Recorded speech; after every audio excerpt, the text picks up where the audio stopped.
창밖으로 흐르는 구름을 가만히 바라본 적이 있으신가요? 한 번은 그냥 구름이라고 생각하고 또 한 번은 저 구름은 대체 어디로 가고 있을까 하고 생각해 보세요.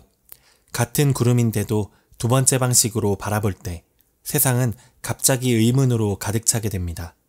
이것이 바로 철학적 사고의 시작입니다. 안녕하세요. 오늘은 우리가 일상에서 놓치고 있는 철학적 사고의 힘에 대해 이야기해 보려고 합니다. 여러분도 알다시피 소크라테스는 반성하지 않는 삶은 살 가치가 없다 라고 말했습니다. 약 2400년 전의 말인데도 여전히 우리에게 울림을 주는 이유는 무엇일까요? 그것은 바로 우리가 어떻게 생각하느냐가 어떻게 살아가느냐를 결정하기 때문입니다. 우리의 사고방식은 결국 우리의 선택과 행동, 그리고 삶의 방향을 결정짓게 됩니다. 자, 이제 시작해 볼까요? 우리가 살아가면서 내리는 수많은 결정들이 있습니다. 어떤 직업을 선택할지, 누구와 관계를 맺을지, 어떤 가치를 추구할지, 이런 결정들이 항상 최선의 것일까요? 철학자들은 수천 년 동안 더 나은 사고방식과 결정에 대해 깊이 탐구해 왔습니다. 그들이 남긴 지혜는 오늘날에도 여전히 유효하며 우리의 일상적인 선택에 놀라운 통찰을 제공합니다. 오늘 이 영상에서는 고대 그리스에서부터 현대에 이르기까지 인류 역사상 가장 뛰어난 사상가들이 발전시킨 사고법들을 살펴보겠습니다. 이 사고법들은 단순한 이론이 아니라 우리가 매일 활용할 수 있는 실용적인 도구라는 점을 기억해 주세요. 첫 번째 사고법부터 함께 알아볼까요? 일상에서 당연하다고 생각하는 것들이 정말 당연한 걸까요? 소크라테스는 아테네 사람들에게 끊임없이 질문을 던지면서 그들이 당연하게 여기던 가치와 믿음을 흔들어 놓았습니다. 그의 이런 접근법은 무지의 지라는 개념으로 유명해졌죠. 진정한 지혜는 자신이 모른다는 것을 아는 데서 시작된다는 것입니다. 이런 질문법은 의외로 간단합니다. 왜 그렇다고 생각하세요? 라는 질문을 반복하는 것이죠. 예를 들어볼까요? 돈을 많이 벌어야 행복하다 라는 생각이 있다면 이런 질문들을 던져볼 수 있습니다. 왜 돈을 많이 벌어야 행복하다고 생각하게 되었을까요? 여러분이 가장 행복했던 순간들을 떠올려 보세요. 그 순간들에 돈이 항상 관련되어 있었나요? 주변에 돈이 많은 사람들을 떠올려 보세요. 그들 모두가 행복해 보이나요? 돈 말고도 우리에게 행복을 가져다 주는 것은 무엇이 있을까요?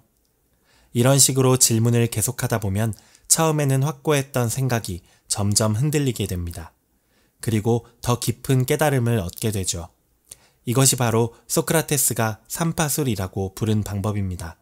마치 삼파가 아이를 세상에 나오게 돕듯이 질문을 통해 상대방 스스로 진실을 깨닫도록 돕는 것이죠.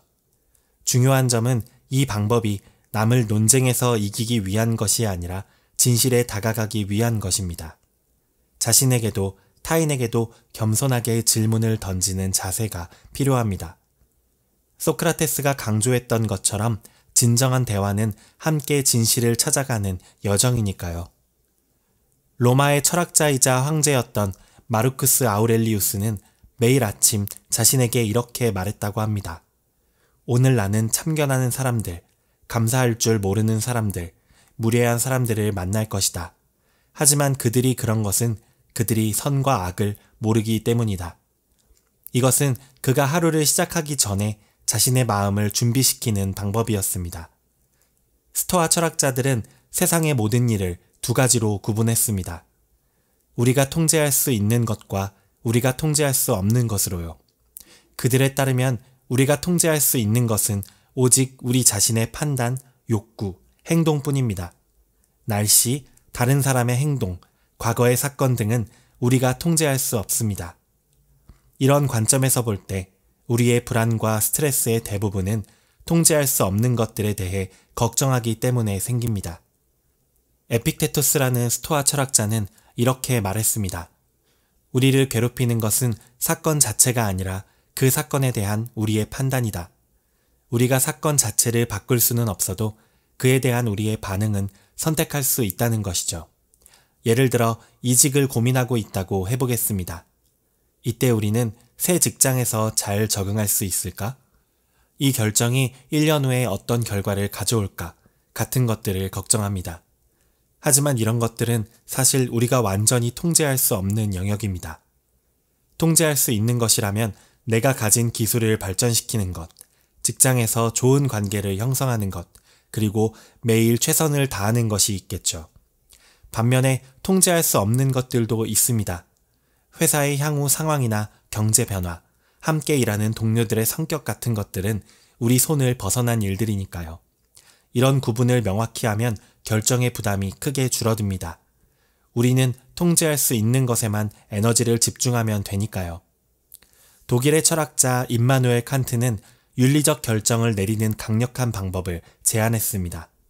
그것은 자신의 행동 원칙이 보편적 법칙이 된다면 세상이 어떻게 될지 상상해보는 것입니다. 예를 들어 이번 한 번만 거짓말을 해야겠다고 생각한다면 칸트는 이렇게 질문합니다. 모든 사람이 자신에게 편리할 때마다 거짓말을 한다면 세상은 어떻게 될까요? 일상적인 결정에도 이 원칙을 적용할 수 있습니다.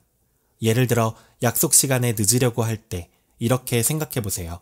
만약 세상 모든 사람이 항상 약속 시간에 늦는다면 어떤 일이 벌어질까요? 일을 자꾸 미루고 싶을 때는 이런 질문을 던져볼 수 있습니다. 모든 사람이 항상 일을 미룬다면 우리 사회는 어떻게 될까요? 이런 질문은 우리가 단기적인 편의를 위해 중요한 가치를 희생하려는 순간에 특히 유용합니다. 칸트의 보편화 원칙은 우리의 행동이 단지 개인적인 것이 아니라 세상을 형성하는 데 기여한다는 것을 상기시켜줍니다. 모든 것은 적절한 때에 적절한 대상에 대해 적절한 사람들에게 적절한 목적을 위해 적절한 방식으로 이루어져야 한다.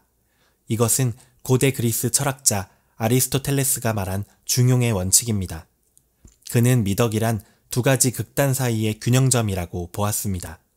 용기는 무모함과 비겁함 사이에, 관대함은 낭비와 인색함 사이에 있는 것처럼요. 우리의 많은 결정들이 이런 균형의 문제와 관련되어 있습니다. 일과 삶의 균형을 생각해 보세요. 한쪽 극단은 일에만 모든 시간과 에너지를 쏟는 것이고 다른 극단은 일을 너무 소홀히 하는 것입니다. 중용은 이 두 극단 사이에 적절한 지점을 찾는 것이죠. 소비와 저축의 문제도 마찬가지입니다. 현재의 즐거움을 위해 모든 돈을 소비하는 것과 미래만 생각해서 지나치게 인색하게 사는 것 사이에서 균형을 찾아야 합니다. 중용의 원칙을 적용하는 방법은 먼저 결정과 관련된 두 극단을 찾아보는 것입니다. 그리고 상황, 목적, 관련된 사람들을 고려하여 적절한 균형점을 찾는 것이죠. 중요한 점은 중용이 단순히 기계적인, 항상 중간인 지점을 의미하는 것이 아니라는 것입니다. 상황에 따라 균형점은 달라질 수 있습니다. 인간은 자유로운 존재로 세상에 던져졌다. 이것은 20세기 프랑스 철학자 장 폴 사르트르의 말입니다. 실존주의 철학자들은 인간에게 미리 정해진 본질이나 목적이 없다고 보았습니다. 대신 우리는 선택을 통해 스스로를 정의해 나간다고 말했죠. 이런 관점은 처음에는 부담스럽게 느껴질 수 있습니다. 모든 선택에 대한 책임이 온전히 우리에게 있다는 것이니까요. 하지만 동시에 이것은 엄청난 자유와 가능성을 의미하기도 합니다. 실존주의적 사고법을 결정에 적용하면 우리는 몇 가지 중요한 질문들을 마주하게 됩니다. 이 선택은 정말 내가 어떤 사람이 되고 싶은지를 반영하고 있을까? 자신에게 물어보세요. 또 이런 질문도 던져볼 수 있습니다. 남들의 기대나 사회적 관습을 벗어나서 진정으로 내가 가치 있다고 생각하는 것은 무엇일까? 진정한 선택이란 자신의 가치관을 깊이 고민하고 그에 따라 행동하는 것입니다. 이는 때로 불안하고 어려운 과정일 수 있지만 그것이 바로 진정한 자유의 대가입니다. 다음에 중요한 결정을 앞두고 있다면 잠시 멈추고 이 선택이 진정 나를 표현하는가 아니면 다른 사람의 기대에 부응하기 위한 것인가 라고 자문해 보세요. 지금까지 우리는 5가지 철학적 사고법에 대해 알아보았습니다. 첫째, 소크라테스처럼 당연한 것들에 질문을 던지는 방법. 이를 통해 우리는 무의식적인 가정들을 발견하고 더 깊은 이해에 도달할 수 있습니다.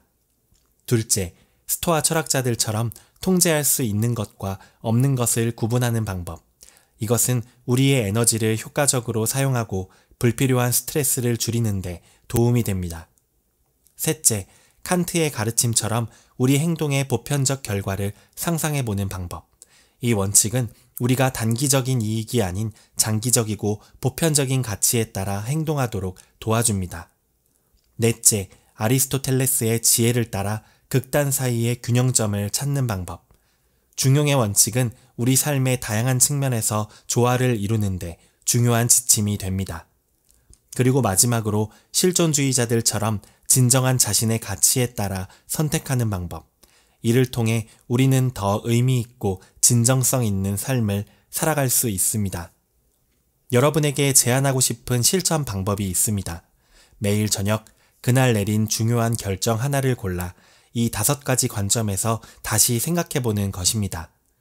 이런 철학적 성찰은 일종의 정신적 운동과 같아서 꾸준히 할수록 우리의 사고는 더 깊고 명확해집니다.